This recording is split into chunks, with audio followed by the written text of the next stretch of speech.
सभी को राम राम जी, सनातन धर्म की जय और सभी को साधुवाद। आज मेरे साथ बात करने के लिए एक्सक्लूसिव इंटरव्यू में मौजूद हैं श्यामलाल शर्मा जी, भाजपा के सीनियर नेता हैं। और आज हम इनसे बात करें क्योंकि इलेक्शंस की अगर बात चल रही है तो क्या जम्मू कश्मीर में इलेक्शंस होंगे और भाजपा कितनी रेडी है इन इलेक्शंस के लिए। और मेरा एक मुद्दा रहेगा जिस पे मैं आज सर से बात करनी है, जो बड़ा ज़रूरी है, जिनकी मैं हमेशा बात करता हूं, वो है हमारा यूथ। हमारे यूथ के लिए भारतीय जनता पार्टी क्या कर रही है, और इन इलेक्शंस में अगर भारतीय जनता पार्टी जैसे कह रही है कि हम अपनी सरकार बनाएंगे तो इनकी प्रायोरिटीज़ क्या क्या रहेगी यूथ के लिए, डेली वेजर्स के लिए, और जो बाकी पेंडिंग इस समय तक इश्यूज पड़े हुए हैं। तो श्याम जी, आपका बहुत बहुत स्वागत है। श्याम जी, पहले हम इलेक्शंस की बात करते हैं। क्या जम्मू कश्मीर में इलेक्शंस होंगे, और अगर होंगे तो भाजपा कितना इसके लिए तैयार है? देखिए, सबसे पहले आपने दो सवाल किए हैं। पहला तो ये कि जम्मू कश्मीर में असेंबली के इलेक्शन होंगे या नहीं होंगे, तो मुझे लगता है कि वो पिछले 5 साल से ड्यू हैं। लेकिन आपको पता है कि जहाँ एक बहुत बड़ी तब्दीली हुई, जो 370 और 35 से जो जहाँ पे एक बहुत बड़ी हर्डल थी, और कहीं ना कहीं जो 35 साल जहाँ पे जम्मू कश्मीर में जो कत्लो गारत हुई, और उससे एक ऐसा माइंडसेट पनपा कि बाहर ये बात जाती थी कि जम्मू कश्मीर के लोग जो हैं वो हिंदुस्तान के साथ नहीं हैं। लेकिन अगर आप देखेंगे 2019 5 अगस्त के बाद जब से 370 एब्रोगेट की गई है और उसी के साथ 35A भी, तो आप देख रहे हैं कि घाटी में शांति बहाल हुई है। मिलिटेंट्स और टेररिस्ट के जो अटैक्स हैं वो आज भी जो हैं वो सेलेक्टेड हैं, उस पर मैं बाद में बात आऊँगा। और अब मुझे लगता है यहाँ पे डीडीसी के भी चुनाव हुए, बीडीसी के भी हुए, पंचायत के भी हुए, लोकल बॉडीज़ के भी हुए, और वो दोबारा ड्यू हैं। और जो इस साल में मुझे लगता है कि 4 इलेक्शंस जो हैं वो ड्यू हैं, जिसमें PRIs, लोकल बॉडीज़ और असेंबली जो लॉन्ग पेंडिंग है। और मुझे लगता है कि एक सिलसिलेवार से ये इसी साल में 31 दिसंबर तक ये इलेक्शनें जो हैं वो यहाँ की सरकार और इलेक्शन कमीशन और जो हमारा चीफ इलेक्टोरल अफसर हैं यहाँ, इलेक्शन कमिश्नर मैंने इसलिए बोला है कि PRIs के लिए अलग प्रोविज़न होता है, और जो दूसरा है वो इलेक्शन कमीशन ऑफ इंडिया ने करना है। तो इसी तरीके से ये लॉन्ग पेंडिंग डिमांड है। और दूसरा सवाल था आपका कि भाजपा जो है वो कितनी तैयार है। आप हमेशा भाजपा को और तमाम वीड्स को कवर करते हैं। भाजपा जो है वो हमेशा 24/7 जो है वो इलेक्शन मोड में रहती है। भाजपा ये नहीं है कि 5 साल चुनाव लड़े तो फिर उसके बाद चले गए। वो हमेशा लोगों के पेश, उसका भाजपा का जो संगठन है और जो जहाँ पे हमारी इकाइयाँ हैं, चाहे मोर्चे हैं, डिपार्टमेंट हैं और पेरेंट्स बॉडीज़ है, वो आप देख रहे हैं कि आज भी हमारा ज़मीनी स्तर पर जो है वो पोलिंग बूथ से लेके, जो हमारा पन्ना परवारी से लेके और राष्ट्रीय अध्यक्ष तक जो है वो इसी मोड में रहते हैं 24/7। तो हम लोग तो बिल्कुल इलेक्शन के लिए प्रिपेयर हैं, और हमारा कार्यकर्ता जो है they are always on the toe. Sir, मैं बात करूंगा यूथ की। आपसे हम कई बार चर्चा करते हैं और आप भी हमेशा यूथ के लिए आवाज़ उठाते हैं। कई सारे इश्यूज में हम बात कर चुके हैं और उसके बाद उसका हल भी आप लोगों ने करवाया है। सर, यूथ की जो मेजर डिमांड है नौकरियों की तो रहती है। नौकरियों के लिए क्या कर रहे हैं आप लोग, और नौकरियों को किस तरह से मतलब अब यूथ तक पहुंचाएंगे? प्लस एक और इशू बना हुआ है, वो इशू बना हुआ है इस समय कैटेगरी का, जो एक जनरल कैटेगरी का काफ़ी ज़्यादा जो मार्जिन है, जो सुप्रीम कोर्ट भी कहती है कि 50% होना चाहिए, वो आज 65% बाकी कैटेगरीज को चला गया है। और आज ओपन मेरिट के लोग जो हैं दरबदर हो रहे हैं। वो कह रहे हैं कि अब हमारे पास सिर्फ 35% रह गया है। तो ये भी कहा गया कि मर्डर है ये ओपन कैटेगरी का। इसको आप किस तरह से देखते हैं? देखिए, ये जो एम्प्लॉयमेंट की बात है, इसको हम जो हैं वो हमें इस परिप्रेक्ष्य में देखना चाहिए कि जम्मू कश्मीर जो है, इसकी टोपोग्राफी जो है, क्लाइमेट कंडीशन अगर आप देखेंगे, और लैंड होल्डिंग, पूरे हिंदुस्तान में एक सेट रेशो है कि एम्प्लॉयमेंट आपकी पॉपुलेशन के लिहाज से 2% से ज़्यादा नहीं होना चाहिए। और अभी कुछ ब्यूरोक्रेट और टेक्नोक्रेट हमें पढ़ाने की कोशिश करते हैं। मैं बड़ी सीधी बात कहूँगा, वो रेस्ट ऑफ द कंट्री से जो बिलोंग करते हैं, वहाँ लैंड होल्डिंग जो है, हमारी लैंड होल्डिंग जो है वो 1/4 है। पूरे भारतवर्ष में अगर आप देखेंगे तो 4 टाइम मोर है लैंड होल्डिंग, क्योंकि ये हिली टेरेन स्टेट है और उसमें भी बैरन लैंड है और यहाँ कोई बड़ा प्राइवेट सेक्टर भी नहीं है। अगर आप देखेंगे कोई कारपोरेट नहीं है, बड़ी इंडस्ट्री नहीं है जहां हम मैन पावर को जो है, जो हमारा यूथ है उसको ऑब्जॉर्व कर सकें। इसलिए इसको हमेशा वेलफेयर स्टेट कहा गया है। चाहे किसी भी तरीके से, अभी बिजली की बात करते हैं जी, बिजली के पैसे नहीं लोग देते, पानी के पैसे नहीं। रिफॉर्म्स जो हैं वो जो सक्सेसर गवर्नमेंट्स रही, उन्होंने टाइम टू टाइम उन चीजों का रिफॉर्म्स नहीं किया, लेकिन कोई डिफिकल्टीज भी थी जिसके कारण ये बातें हुई। लेकिन जो वेकेंट हमारी पोस्टें पड़ी हुई हैं, जो खाली असामियां हैं, उनमें भी जितनी शिद्दत से एम्प्लॉयमेंट अब स्पीड पकड़ी है। बीच में तो 2-3 स्कैंडल हो गए, आपने देखा किस तरह से आज और भारतवर्ष में भी ये कितना बड़ा स्कैंडल है। तो आज मुझे लगता है कि जितनी भी रिक्रूटमेंट हो रही है वो एक ट्रांसपेरेंट मैनर से हो रही है। किसी की जो मेरिट है उसको एलिमिनेट नहीं किया जा रहा है। अब इसको एट प्रेजेंट जो ऑनरेबल लेफ्टिनेंट गवर्नर और यहाँ का जो सेटअप है, मैं आपके माध्यम से उनको रिक्वेस्ट करूंगा कि आप इसको एक्सपीडाइट करें। एजुकेशन में कितनी है, हेल्थ में कितनी है, पीडीडी में देखें, आप देखेंगे आसामी, आप नई क्रिएट मत करो। मुझे लगता है 40,000 से ज्यादा है जहां वेकेंट पोस्ट होगी।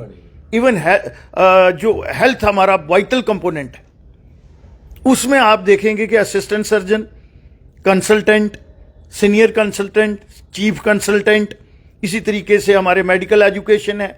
हायर एजुकेशन पे देखेंगे तो कुछ जगह हम अड़ाक अप्रोच से चला रहे हैं, कॉन्ट्रेक्चुअल लगा रहे हैं, उनकी इतनी रिस्पॉन्सिबिलिटी नहीं बनती है। तो यूं ही यहां पे पॉपुलर गवर्नमेंट आती है, मैं ये बात कह सकता हूं जिम्मेवारी के साथ कि हम एक टाइम बाउंड और जो हमारा विजन डॉक्यूमेंट आएगा उसमें हम ये कमिटमेंट देंगे, एक संकल्प पत्र देंगे कि हम इतनी नौकरियां जो हैं वो क्रिएट करेंगे और जो पिछला बैकलॉग है उसको क्लियर करेंगे। इसी तरीके से आपने रिजर्वेशन की बात की है, मुझे लगता है कि वो कहीं ना कहीं एक इरिटेटिंग फैक्टर बन रहा है और एक कन्फ्लिक्ट जोन बन रहा है। और सुप्रीम कोर्ट की जो आप 11 जज जो सुप्रीम कोर्ट के हैं उनकी बेंच की जो रूलिंग है, तो मुझे लगता है कि इन चीजों को भी जिसका जो हक बनता है उसको मिलना चाहिए। लेकिन ये नहीं है कि हम किसी चीज के साथ छेड़छाड़ करके और जो पीसफुल लोग हैं उस सेक्शन को भी डिस्टर्ब कर लें। तो ये सारी चीजों का जो है भारतीय जनता पार्टी संज्ञान ले रही है और लोगों से इंफॉर्मेशन जो मिल रही है उसको रिविजिट भी मुझे लगता है पार्टी अपने तरीके से संज्ञान लेके सरकार के नोटिस में ये सारी बातें लाएगी। बहुत अच्छा श्याम जी, मैं हर बार जब बात करता हूँ श्याम जी से बड़ा बेबागी से बात करते हैं। मुझे श्याम जी में ये एक क्वालिटी बहुत अच्छी लगती है कि बेबागी से बात करते हैं। एक हमारे एक ऑडियंस हैं, वो लिख रहे हैं, बड़ी अच्छी बात लगी इसलिए मैंने कहा कि मैं एक बार पढ़ के सुनाऊंगा। अक्षय शर्मा बराल साहब हैं, लिख रहे हैं कि तमाम अफसरशाहों को ये इंटरव्यू जरूर सुनना चाहिए, कम से कम काम करने का तरीका तो समझ आएगा। तो मतलब आप जिस बेबागी से बोलते हैं कि उस चीज को मुझे लगता है कि फॉलो करना चाहिए। आपने सरकार में भी रह के आपने सब चीजें देखी हैं। एक और इशू जो लोग बार बार कमेंट्स में लिख रहे हैं वो है डेली वेजर का इशू, और आप तो अच्छे से जानते हैं इस पूरे इशू का, आपके पास पीएचई विभाग भी रहा है, तो आपको मतलब उनके घरों तक की मतलब सिचुएशन पता है कि एक डेली वेजर की क्या सिचुएशन रहती है। उनके बारे में क्या सोचा जा सकता है? क्या आपको लगता है ये कभी परमानेंट होंगे? क्योंकि डेली वेजर के साथ साथ आज युवा पीढ़ी जो पढ़ी लिखी है वो भी इंतजार में नौकरियों की, और 4th क्लास के लिए भी कैसी मारो मार लगती है। क्या कभी डेली वेजर परमानेंट होगा सर? देखिए, जहां तक आपने पहले अक्षय बराल जी की बात कही है, तो हमारा जब ये मुल्क आज़ाद हुआ था तो उसमें हमारे कॉन्स्टिट्यूशन में फंक्शनिंग ऑफ गवर्नमेंट और जजेस का जो काम है उसका काम करने का ये तरीका है। और मुझे लगता है कि बहुत ही काबिल एक हमारे यहाँ पे गवर्नर रह के गए हैं और 2 बार वो यहाँ गवर्नर रह के गए, जिनको जगमोहन जी को आज भी याद किया जाता है। उन्होंने अपनी किताब में लिखा है, उन्होंने गवर्नर रूल किया हुआ है यहाँ, और बड़े ऐसे समय में किया हुआ है। उन्होंने कहा है कि लोगों की चुनी हुई वर्स्ट सरकार ब्यूरोक्रेट और टेक्नोक्रेट की सरकार से बेटर होती है।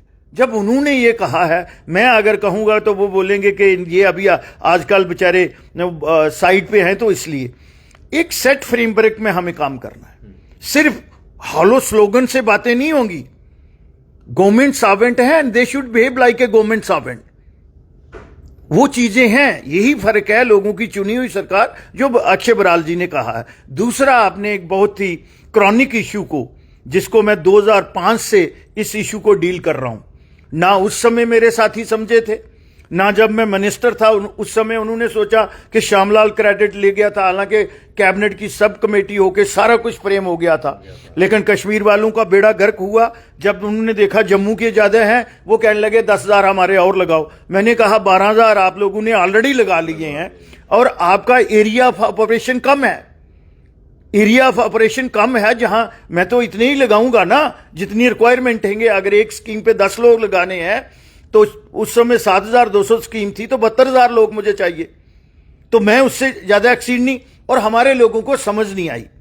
आज वो सारे लोग पॉलिटिशियन ये बात समझ रहे हैं कि ये जेन्युइन है। अदरवाइज ये जो डिपार्टमेंट है, चाहे पीडीडी डिपार्टमेंट हो, चाहे पीएचई हो, चाहे इरिगेशन हो, चाहे दूसरे डिपार्टमेंट, 47 डिपार्टमेंट है। इवन जनरल डिपार्टमेंट में 47 लोग जो हैं, GAD mother of the government, और गवर्नर हाउस में भी 32 जो है वो डेली वेजर रेटेड हैं। बैकडोर एंट्री से तो आए नहीं, पहले हम समझ नहीं सके। हम पॉलिटिकल लोग हेयर से पे बिलीव करते हैं, और वो आज रिक्वायरमेंट है। अब आपकी स्कीम जो पानी की है वो 8,000 से ज्यादा हो गई है। अगर पीएचई डिपार्टमेंट को चलाना है और मिनिमम 10 लोग चाहिए, एक प्लम्बर चाहिए, 2 मोटरमैन चाहिए, 2 पंप ऑपरेटर चाहिए, अब 3 किलोमीटर के रेडियस में एक लाइनमैन चाहिए, तो 10 बनता है जी, राउंड दी क्लॉक 8 घंटे की ड्यूटी होती है। तो लोग काम नहीं करते हैं। हम पॉलिटिकल लोग भी इन चीजों को, गलती उस समय के मिनिस्टर और हेड ऑफ द डिपार्टमेंट की है, जिन्होंने स्कीमें बना दी और मैन पावर का कंपोनेंट क्रिएट ही नहीं किया। तो वो आज हेल्थ डिपार्टमेंट में अगर आप देखेंगे एसटीएफ वाले चला रहे हैं, और उधर भी अगर एनआरएचएम नहीं होता, आज एनएचएम नहीं होता, तो वो भी क्लैप्स कर गया होगा सिस्टम। तो ये सारी चीजें हैं। जब जहां पे लोगों की चुनी हुई सरकार आती है, तो मुझे लगता है कि अपोजिशन में, जहां हमने गवर्नर रूल में बैठ के जो बहुत कुछ जो लोगों को नहीं पता था, जो मेरे साथी हैं, हो सकता है मुझसे काबिल होंगे, लेकिन उनको भी पता चला है कि सिस्टम क्या होता है और लोगों की रिक्वायरमेंट क्या है, और हमसे लोग क्या एक्सपेक्ट करते हैं। अरे वो ये थोड़े कह रहे हैं चांद तारे टोट के लाओ, वो कह रहे हैं बिजली दो, वो कह रहे हैं पानी दो, वो कह रहे हैं सड़क दो, वो कहते हैं हेल्थ का इंफ्रास्ट्रक्चर ठीक करो, एजुकेशन के इंफ्रास्ट्रक्चर को बढ़ाइए। यही तो मांग रहे हैं हमसे। हाँ, नौकरी जो है उसके लिए स्पेशल पैकेज जो है वो हम डिमांड करेंगे, क्योंकि वो हमारा हक बनता है। हक इसलिए बनता है कि हम लोग पीछे रह गए। अगर हमने हाइड्रल जो प्रोजेक्ट है हमारे, अगर उस एरिया को एक्सप्लोर कर लिया होता, तो आज सिर्फ चुनाव बेसन ही मुझे 20,000 मेगावाट बिजली जो होती है वो पर डे दे सकता था। अगर 20,000 हो 300 करोड़ रुपया होता है, तो 300 करोड़ है, 9,000 करोड़ रुपया आ गया एक महीने का। और अगर 12 महीने का तो 1,08,000 करोड़। तो मुझे 1 लाख करोड़ रुपया तो चाहिए स्टेट को चलाने के लिए। इस समय भी हमारा प्लान लेआउट किया है, और 30-35 करोड़ रुपया हमारा रेवेन्यू सीट दूसरी जगह से भी आ रहा है। लेकिन उस तरफ वो नारे लगाते रहे, कभी मुआहिरा शुमारी के, कभी सेल्फ रूल के, कभी अटॉनमी के, इस तरफ गए नहीं। आता है जो हिंदुस्तान से लूटो। लेकिन हम जम्मू वाले क्यों इस चीज को सफर करें? हम तो नेशनलिस्ट हैं, बगैर वर्दी के हम जम्मू कश्मीर के बॉर्डरों पे तैनात हैं। आप कठुआ से, हीरानगर से स्टार्ट हो जाओ और पुंछ, रजौरी तक और कुपवाड़ा तक जाइएगा। ये छोटे सा एक बाउल था कश्मीर में जो हिंदुस्तान के खिलाफ था, और उसने पूरी रियासत का नुकसान कर दिया। लेकिन यूथ का जो इशू है, हमारी सरकार बनेगी और लोग बनाएंगे, तो मुझे लगता है वो प्रायोरिटी है, और हम उनके वकील बनेंगे, हम उनके पैरोकार बनेंगे। सर, एक इस समय बड़ा सीरियस मैटर चल रहा है कि जो आतंकवाद की खबरें कश्मीर से आया करती थी, अब वो सारा टेररिज्म जम्मू की तरफ शिफ्ट हो रहा है, और शिफ्ट आपने देख लिया जो रियासी के अंदर एक बहुत ही मतलब हमारी यात्रियों, हिंदू यात्रियों की गाड़ी पे अटैक हुआ, हमला हुआ, छोटा 2 साल के बच्चे तक को नहीं छोड़ा इन आतंकवादियों ने। डोडा में 2 हमले हो चुके, कल भी फायरिंग हुई, बसंतगढ़ में रात को फायरिंग होती है, कठुआ में, मशेडी में इतना बड़ा अटैक हो गया, 5 हमारे शूरवीर का बलिदान हुआ। ये टेररिज्म जो यहाँ शिफ्ट हो रहा है, और बीच में आपने सुना होगा रियासी में हमारे एसएसपी मैडम ने भी बताया कि एक आदमी अपने घर पर सिर्फ 2000 रुपए के लिए शरण देता है। ये जो लोकल सपोर्ट इनको मिल रही है, क्या इनको भी एज ए टेररिस्ट ही ट्रीट करना चाहिए? जैसे यूपी में योगी जी का मॉडल है, उनके घर ध्वस्त कर दिए जाते हैं जो इस तरह के एक्टिविटीज में इन्वॉल्व होते हैं। क्या जरूरत है यहाँ पर अगर ऐसा कोई चीज करने की कोशिश कर रहा है? ऑलरेडी हमारी जो लॉ इन्फोर्समेंट एजेंसी है जम्मू कश्मीर की पुलिस, उन्होंने इसको इस जिम्मे में लाया है, लेकिन है कंसर्न का विषय। यहां से बिल्कुल जो है वाइप आउट कर दी थी मिलिटेंसी, खासकर जम्मू रीजन से।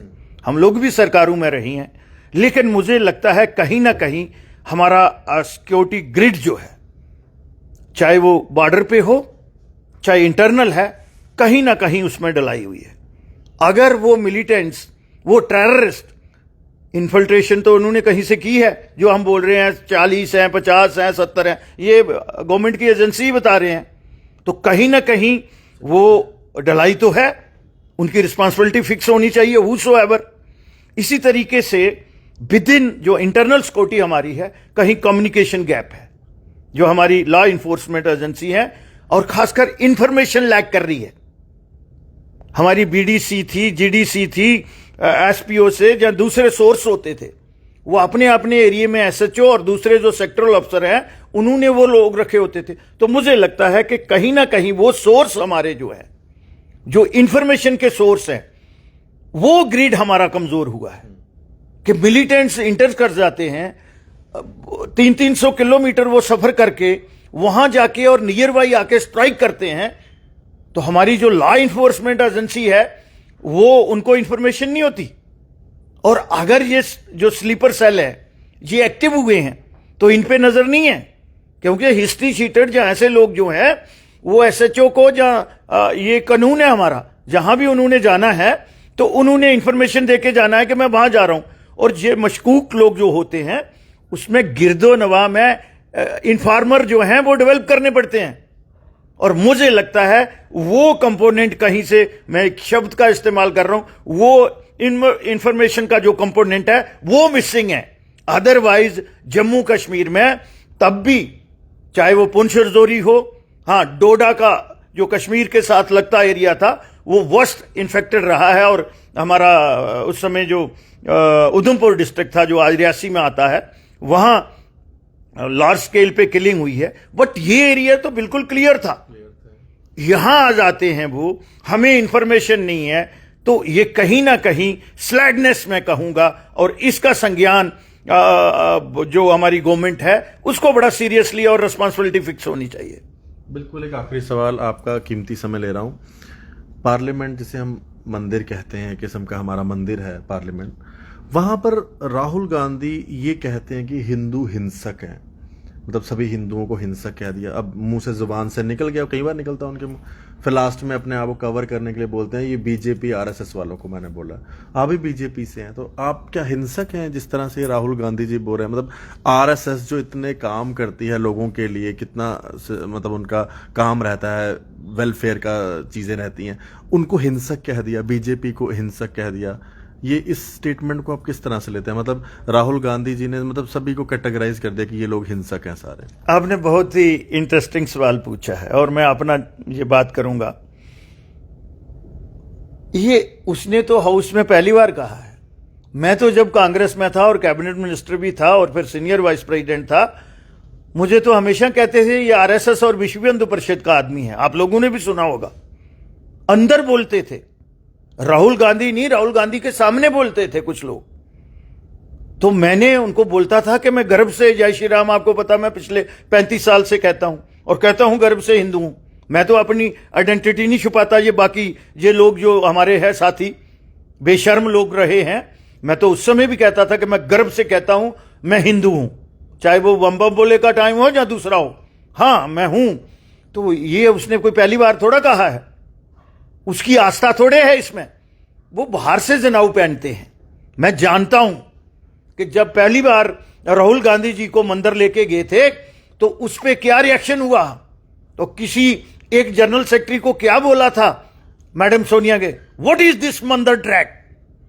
मैं तो इन चीजों का चश्मदीद गवाह हूं। मतलब ऐसे बोला सोनिया? भाई यस। तो इसलिए मेरे भाई, मैं कोई पद और पोस्ट के लिए थोड़ा आया था यहां। मैंने कहा यहां मेरे आराध्य जय श्री राम को कहने के भी यहां लोगों को तकलीफ होती है, तो मुझे तो पहले वो देखना है। ये तो मेरे कॉन्स्टिट्यूशन ने मुझे ये लिबर्टी दी हुई है। रिलीजन की मुझे लिबर्टी कहां से मिली है? संविधान से, जिसकी वो बुक लेके घूमते हैं। तो ये पहली बार नहीं उन्होंने कहा, ये उनका एक माइंडसेट है। तो इसलिए मैं इसमें ज्यादा किंतु परंतु नहीं जाऊंगा, ये पब्लिक है, सब जानती है। तो इसमें मैं ज्यादा बातें नहीं कहूंगा। मैंने कह दिया मैं इसका भुक्तभोगी हूं, और अगर उनको कंटेस्ट करना है स्टेट के लीडरशिप को, या वहां से किसी ने करना है, फिर मैं विद प्रूफ आऊंगा और फिर मैं कोर्ट करूंगा उन लोगों को। बड़े बड़े लीडरों ने कहा है, जो इधर आके चीफ मिनिस्टर भी रह के गए हैं, और वो बोलते थे 2.5 डिस्ट्रिक्ट हैं।